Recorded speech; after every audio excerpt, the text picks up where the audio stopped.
friends. It's a Black Sunday Phoenix Comic Con edition. So yeah, I've been spending the weekend at Comic Con, and today is the last day, and I'll be heading out in about a half hour. But I wanted to talk to you about a few things. This year, the special guest is the creator and a significant portion of the main cast of Babylon 5, which happens to be my favorite anime science fiction show of all time. And being at this con, sitting in on the panels and meeting some of the actors, I realized that as huge of a fan as I am, there are people that are on the Star Trek level of fandom, and I applaud them. It's an excellent series, and it is really truly timeless. And as somebody said in a panel last night, it's timeless, not a product of its time. And this is because J. Michael Straczynski bothered to write themes that extend through humanity and history, and not just whatever the social issue of the day is. And that's very, very important. And getting to meet Straczynski last night, just for a brief moment, listen to him talk on a few panels, and try to snag his autograph today. But he's so very, very human and down to earth. I mean, it's just like talking to an old college professor or something. The guy he's smart. He makes a lot of jokes, and otherwise just has a head full of really good ideas. But it's his writing that I wanted to talk to you about. These Black Sunday talks are, they're really, philosophical sermons from my point of view, but I want to give you a point of view that helped shape my point of view. I am a big fan. I've never been able to pick favorite characters with much of anything, but for Babylon 5 it was different. There's a character named G'Kar. Look him up if you haven't watched it. And Straczynski even said G'Kar is his favorite character last night in one of the panels. He said that is a very easy question. I am being bugged by flies. But he said, he said G'Kar was, his favorite character. And I can see why. I mean, G'Kar got some of the best lines, some of the most philosophical lines. And I wanted to read you G'Kar's words, and of course these are Straczynski's words through the character, but I want to read you G'Kar's words from Season 5, when the New Earth Alliance is being formed, or the Interstellar Alliance rather, is being formed, and they need a declaration of principles. And of course they weren't going to get into that whole thing because, much like our Constitution and amendments, you would end up having a lot of jargon as well as poetry. But the preamble, or the introduction as they called it on the show, is very poetic, and I wanted to read it for you. So I've got it here because I'd fuck it up otherwise. It says, "The universe speaks in many languages, but only one voice.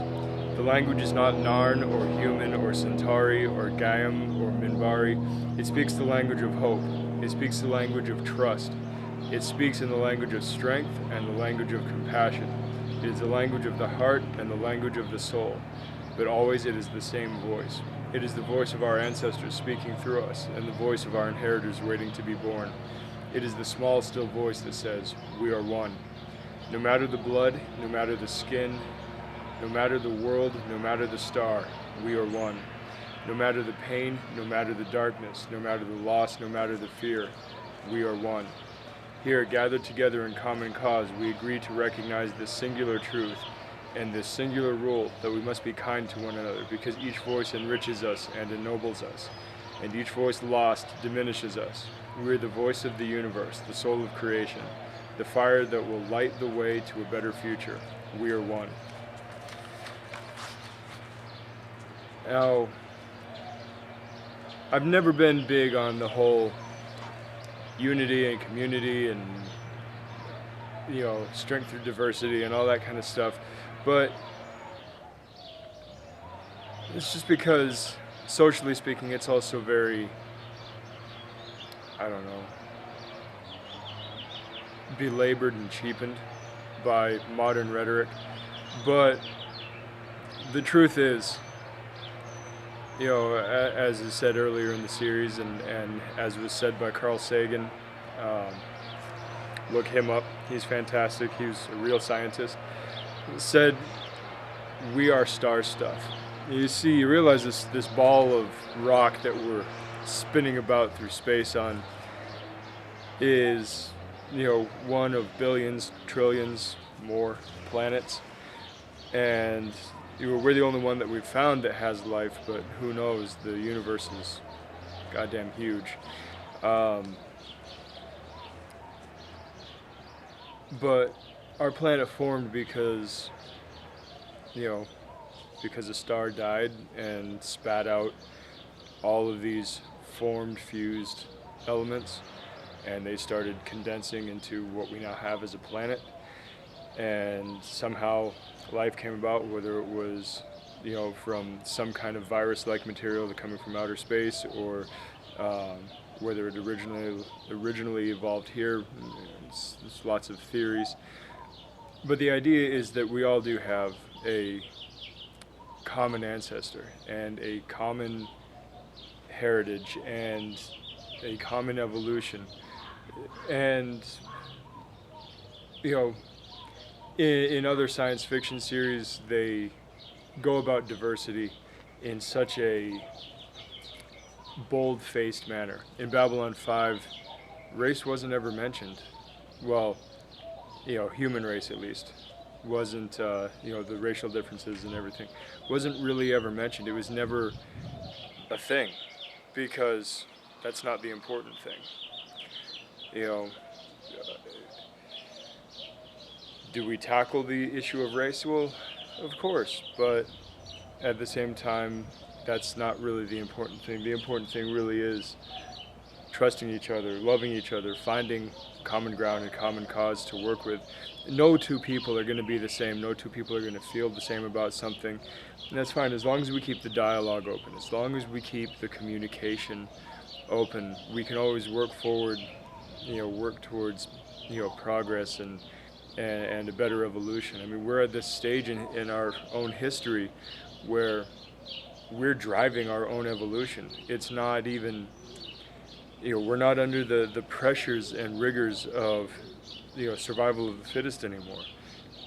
We have created such a lifestyle of abundance, and in some ways that's actually damaging our evolution, but that's another talk for another time. But we're in a position to drive our evolution, socially, psychologically, as well as physically. And it's about damn time that we start acting like individuals that are capable of working together.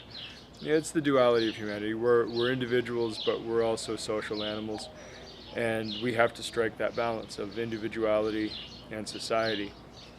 And some people will naturally, go towards one side of it or the other, and that's fine, as long as we give people the latitude to express themselves and their philosophies, provided they're not harming anyone. We should be all right. And the biggest and best way to make something that shouldn't be a big deal not a big deal, don't make a big deal out of it. We say things like, gender equality shouldn't be a big deal, but then we go and make these grand parades and speeches and everything about needing gender equality and blah blah blah. By making it a big deal, we make it an even bigger deal. If you want it to be normal and natural and just getting the rights you deserved always, or however you'd like to phrase it, just start living that way, just start acting that way. It's always better to ask for forgiveness than to ask for permission. Permission doesn't come easily, but just doing a thing and proving it, it's a lot easier to buy forgiveness. So that's really all I got for you today. I just want you to think about some of the words that have shaped me over the years, and some of these concepts and to understand that we're all different, but we are all one. And to start just acting like it. Stop begging for permission to be part of it. Stop demanding your position. Just start doing it. Just start living it. It's the only way it's going to happen. Activism doesn't do shit. Just start living the life you want to live. That's all I got for you. I'll talk to you next time. Good journey.